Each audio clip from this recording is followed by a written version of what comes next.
Our guests today are Jay Sidhu, who is the chairman and CEO of Customers Bank Corp, Customers Bank, BankMobile, and BankMobile Technologies, and also Loveleen Sidhu, who is the co-founder, president, and chief strategy officer of BankMobile.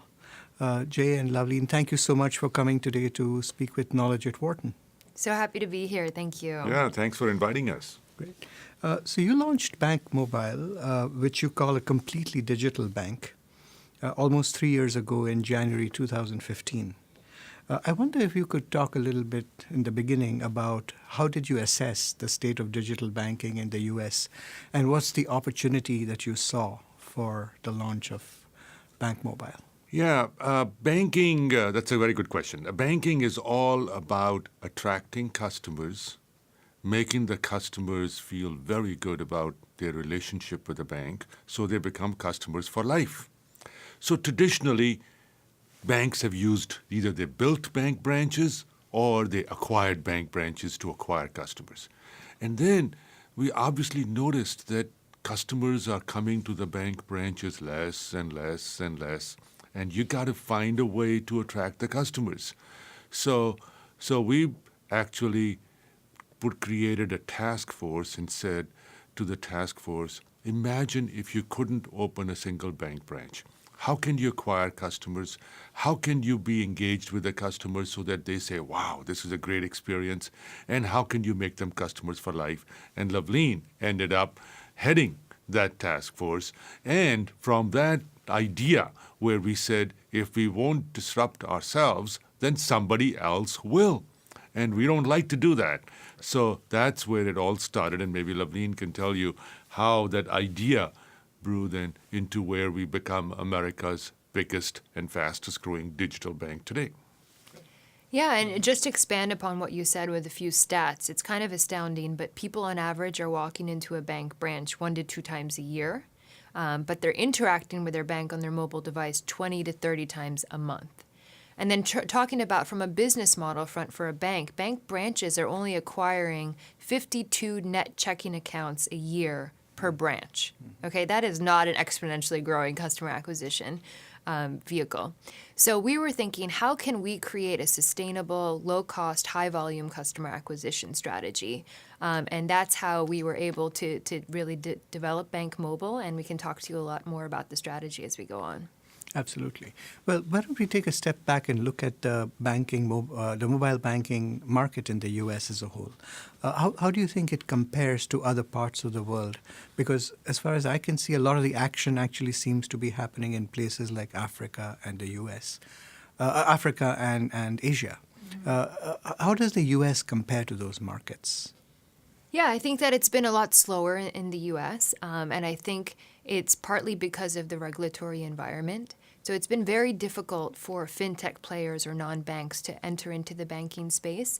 I definitely think that there's a reason why that is the case, to really protect the consumer, but it also creates a lot of barriers to entry for innovators in the space. So if you look at Africa and you look at M-Pesa and these that are trying to create opportunities for the masses to really become banked. You look at India now with the Aadhaar card and these numbers and being able to bank them. And then you look at China that is creating digital banks, that's creating payment systems through WeChat and Alipay.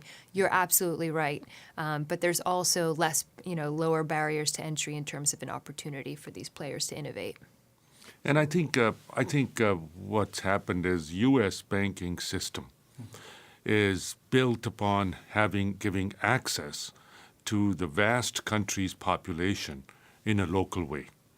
And so there's a belief among the regulators, like Loveleen said, that if you permit digital banking, it'll principally be available in populated centers, and that the remote areas of United States, which is really the middle part of the country, will not have access. I think that's a total fallacy, and I think United States, my prediction is within 5 years, will be a leader in digital banking globally. How will that leadership be established? It'll be established because the innovation center of the world is U.S. There's a lot of innovation taking place in the fintech area, but it's the bank charters and it's a partnership is being debated. And the regulators are preventing banks to have a good, solid engagement with the fintech companies for the benefit of the consumers because they believe, for whatever reason, that fintech is not good, may not be good for the consumer. I think there is no question that you need good regulation. There's no question you need good consumer protection. But why should one has to walk into a bank branch to open an account? And it's already disrupted whereby for credit cards, you never have to go to a bank. But if you want to open a checking account, God forbid, you need to go to a bank. How crazy that is. So BankMobile today has really, changed that whole process whereby BankMobile today is opening up almost as many checking accounts as Bank of America is opening with approximately 4,000 plus branches across the nation. And I think there'll be more BankMobiles coming up. And that's why it'll become a very common way of doing banking in the United States. And the regulators are just slow to adapt. If you look today, that they've already started working on the fintech charters. That's not allowing these fintechs to get FDIC-insured deposits, but it is a start where they don't have to go state by state and register and can start, serving customers nationally. Now, you mentioned earlier about customer acquisition strategy.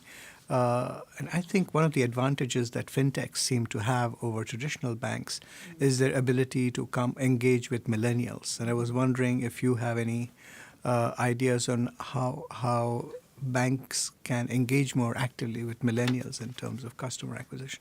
Mm-hmm. I think it's a good question, but I think it's actually maybe a false perception because we hear of a couple fintechs that are doing really well and they have great PR like SoFi. Robinhood has done an extremely great job of acquiring customers. And there is a couple, it's like a handful. But there's thousands of fintech companies out there, and one of their main struggles is customer acquisition. They're actually resorting to very old school forms of marketing, like direct marketing, where customer acquisition costs are $500 to $1,000 or more, which is extremely high and not sustainable. And that's why we're seeing a lot of consolidation of fintechs, where they're either shutting down or they're having to partner with banks to be able to create a sustainable customer acquisition strategy. So I think it seems like they're doing a great job in terms of customer acquisition because they're sexy and it's a great user interface and they're finally paying attention to the customer experience. But in reality, banks are much better at customer acquisition because of the stickiness of the direct deposit checking account relationship. And it's interesting. We are a bank for the millennials, BankMobile. And still about 25% of the customers that we have are over age 35. Okay, so there's a perception that the non-millennials do not want to get engaged using digital means. But I think it's the age 35 to 55 maybe is less receptive, but above age 55 is almost more receptive because they feel like, I don't want to be left behind. And definitely the millennials consider it to be a real pain to deal with someone with a brick and mortar when they can get a better product at a lower price and it's more convenient through digital means. Now, I have a question specifically for you because you have spent so many years in the banking industry. In fact, I think when the last time Knowledge at Wharton interviewed you, you were the CEO of Sovereign Bank, which was later taken over by Banco Santander. And so my question to you is, as you enter this new world of digital and mobile banking, from a personal standpoint, are there things that you have had to learn or unlearn about how banking is going? Oh, no question about it. But at the same time, the basic business of banking hasn't changed at all, which is acquiring customers, getting engaged with those customers, and considering customers for life as your model for the business. And what is it that the customers are looking for? They're looking for ways on how we can make more money, save more money, get some help on how we can manage the money. It's basic stuff. In the bank branches, it's a lot tougher to do that basic stuff because there's no consistency. And certain bank branches cost you millions of dollars, just like the one across from Wharton over here, between the old Commerce Bank and the Sovereign Bank or Santander Bank branches, they're millions per year. if you can find a way to attract those customers through digital means, and that's where it hasn't changed. So yes, we were looking to acquire customers through bank branches all the time when I was running Sovereign. Now we say is no bank branches, how do we acquire customers? So we have developed partnerships. And partnerships is the way to go in the digital means. You look at any disruptor, they're usually, not always, usually going from B to C. You look at Uber, you look at Airbnb, the ones with the unicorns, they're all doing that. Why are banks not doing that was a question that I kept asking. And we kept asking, and we came to an answer, and it's working. Great. So lovely. And I wonder if you could talk about some of these partnerships that you just mentioned. Yeah. How do partnerships fit into the way in which BankMobile has been growing? Yeah, so for us, we call it our leveraged growth strategy. So how, in essence, can we have one distribution partner to give us access to potentially millions of customers? And so today, the way that we've really done it is through virtual digital banks that are actually 800 campuses across the country. So we have contracts with 800 campuses, and what we really provide for them is proprietary technology and a lot of regulatory oversight for any payments that they need to send between the school and the students. And we actually save these colleges on average about $250,000 every year for our services. And in return, the students at these schools get to choose this money that they're receiving from the school. Do they want it ACH to an existing bank account, or do they want to open a BankMobile checking account? And this has been a great way for us to open about 300 to 400,000 new checking accounts each year, which really makes us the number one or close to the number one checking account acquirer in the nation, with 0 bank branches essentially. So I understand that you have something like 1.7 million customers that you've grown to in the past 3 years. Yes. Was this primarily your growth strategy? Yeah, so right now we're really dominating the student banking market. So our 1.8 million customers today have an average age of 27, and primarily they are students. So a lot of people don't know, but the education system in the U.S. is 60% two-year community schools and vocational schools, and 40% traditional four-year schools. And that's why our average age of 27 is a little higher than you'd think, a 20-year-old or a 22-year-old. But it's great because we're able to serve these customers when they're looking for a bank account. It's an inflection point in their life. And 2, there's such a knowledge gap about credit and how to use money and money management, and there's an opportunity for us to play in that space as well. I'd like to come back to that last point you made, but I have another question before that.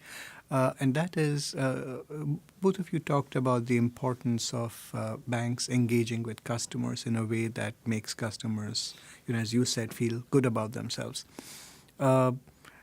If you look at almost all the large banks today, each of them has a sort of banking app and are trying to add more and more digital services. So whether it's Bank of America or Santander, they have apps that you can use for checking your balances, for transfers, bill payments, basic services like that.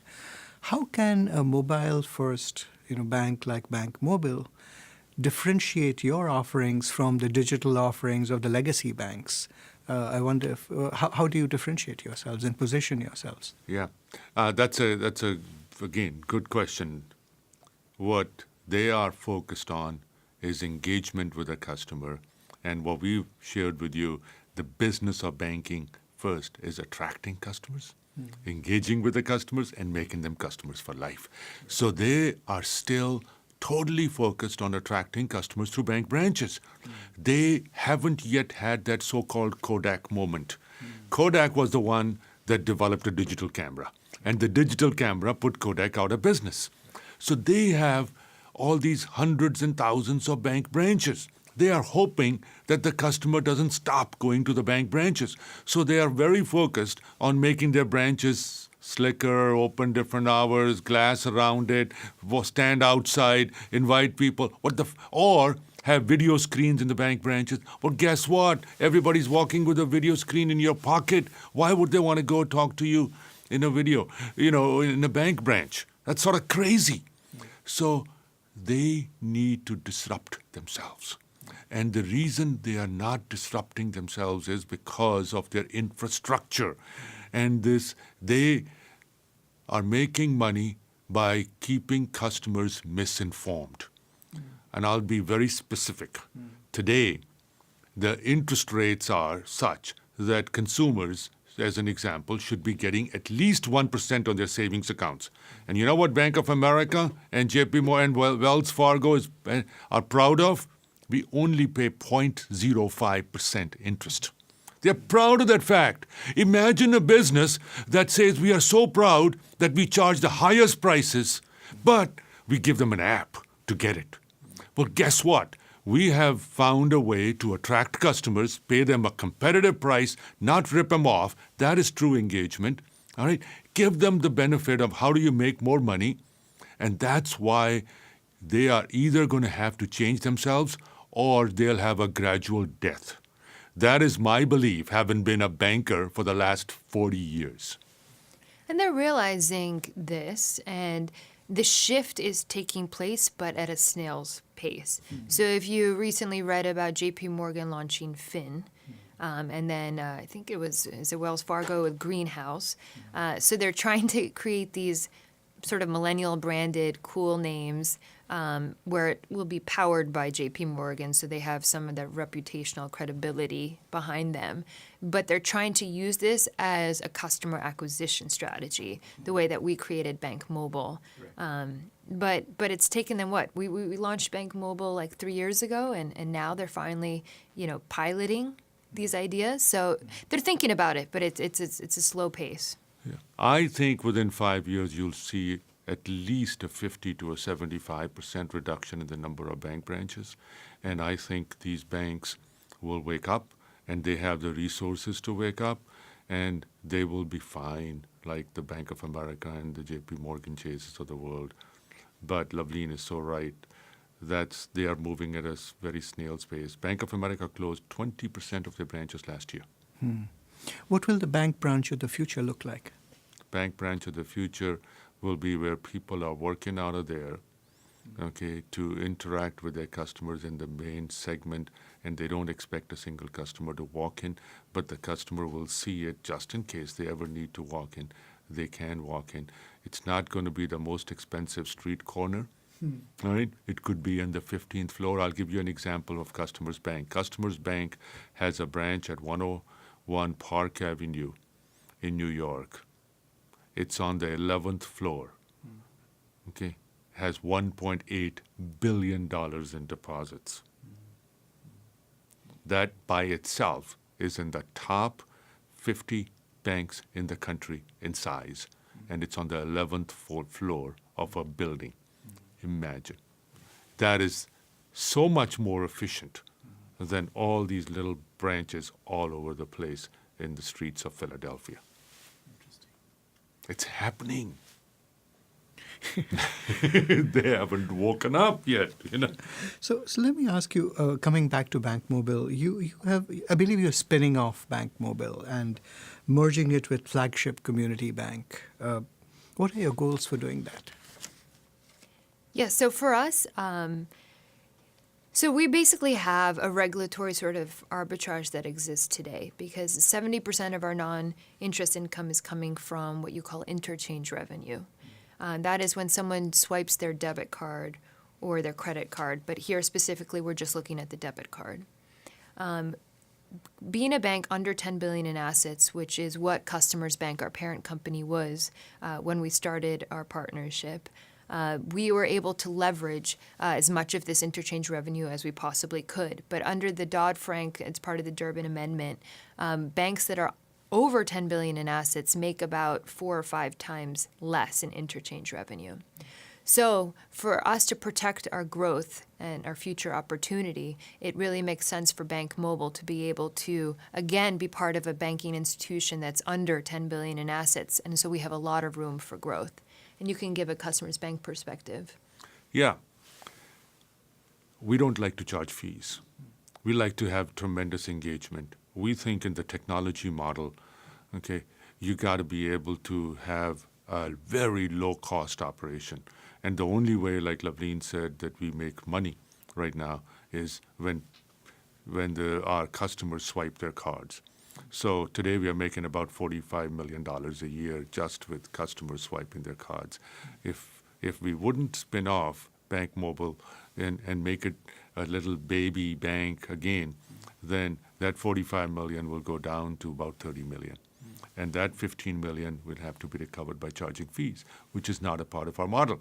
Okay, so we are basically spinning it off, letting the team flourish, and we believe there is so much room for growth in this partnership banking that besides students, we've announced that we will be having a very large white label partner with a top-notch retail institution in the nation, and we believe that within 2 to 3 years, our customer acquisitions will go from 300, 400,000 a year to perhaps 1 million checking accounts a year. 1 million, that's what I meant by that'll be more than what Bank of America is doing, and that's only possible by spinning it off. That wouldn't be possible for us to do if it was part of Customers Bank. This brings me back to a point you made earlier about providing banking services to those who may not be part of the banking world today. How important is financial inclusion for you as a goal for BankMobile? She's passionate about that. She should talk about it. Part of the reason we launched BankMobile is because there's millions of Americans that are really locked out of the banking system, whether it's because it's cynicism and they don't trust the banking system, whether it's they can't afford the monthly fees, the minimum balance requirements. And in reality, big banks are charging Americans $33 billion a year in just overdraft fees. That doesn't create a sentiment of trust. So we wanted to really provide a banking experience that is affordable and that can really serve these individuals that are underbanked, that are unbanked, that are low middle income Americans. So today we do that by creating a very affordable banking product, which we have today. We also have a very strong educational component. So we have curriculums that help people understand the psychology of money, basic money management, to be able to understand the components of credit. Because even as a Wharton grad myself, there was a learning curve for me to understand what is actually the components of credit. And credit is so important for all of us to be able to aspire and reach our dreams. We're all going to need some form of credit. So we have one-on-one coaching with our financial coach as well. And we have a blog that is Be Empowered, and we're rebranding as Paradigm Money coming out in January. So there's all different formats from visual, from auditory, different ways that people can learn and really connect with us and really get a solid financial foundation. 20% of Americans are spending more than 15% of their income just to have access to financial services. 20% of Americans. Okay. And that BankMobile will end that. We think the ones who can least afford it should spend nothing. And we have a duty to help those who are underserved become more financially literate and financially less dependent upon the society. Where do you hope to go with BankMobile over the next couple of years? For us, we want to become the number one acquirer of checking accounts. And it's not just about high volume and getting as many customers that we can, but it's really about this social mission that we've been talking to you about.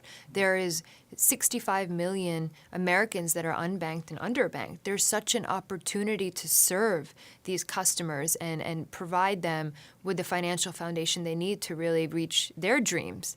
And so it's really about creating customers for life, adding value to their banking experience, all the way from convenience to actual products and services that they really need.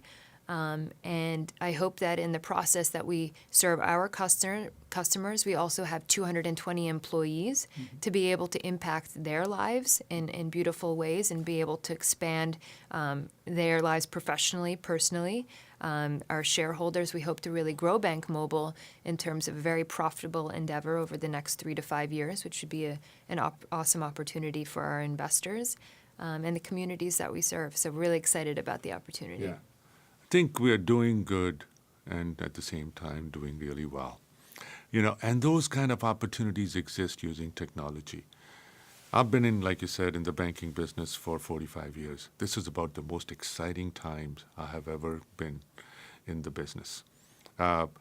You see an opportunity to use a new means to really show exponential growth. It's no longer that 10% growth. American businesses have been going through either cutting the cost or finding small ways to incrementally have slight increases in revenues so that the street expects if you get 10% increase in revenues, you are a growth company. Well, I think with technology, the street is going to be realizing that 20% sustainable growth is possible. And that's only possible if you do something unique and deliver it in a unique way, and you have a disruptive model. So the future of banking, in my opinion, is going to be based upon doing few things really well. It'll be niche banking. I believe business banking will remain, at least in the foreseeable future, as a human contact, that relationship at the eyeball-to-eyeball level. But consumer banking is going to go through a very disruptive change. And that's why, like we were talking about, the role of the bank branches is going to be totally different. I just hope there are more entrepreneurs looking for restaurants, because bank branches will make some very nice restaurants, easy to get in and out of, because I can't imagine banks being able to continue to afford them anymore. And we have found a way to continue to attract those customers. That is the key. You cannot get engagement unless you attract them. And just like if Knowledge at Wharton could get over 3 million users globally, we think BankMobile should have between 3 to 5 million checking account customers within a 5 to a 7 year period. That is very possible. And when I was running Sovereign was the 20th largest bank in the nation, and we had 1.2 million checking account customers. That's it. So you're talking about 3 times bigger than Sovereign in consumer banking within a 10-year period, because it's been in business 3, and I'm talking about maybe 7 more years. That's called exponential growth.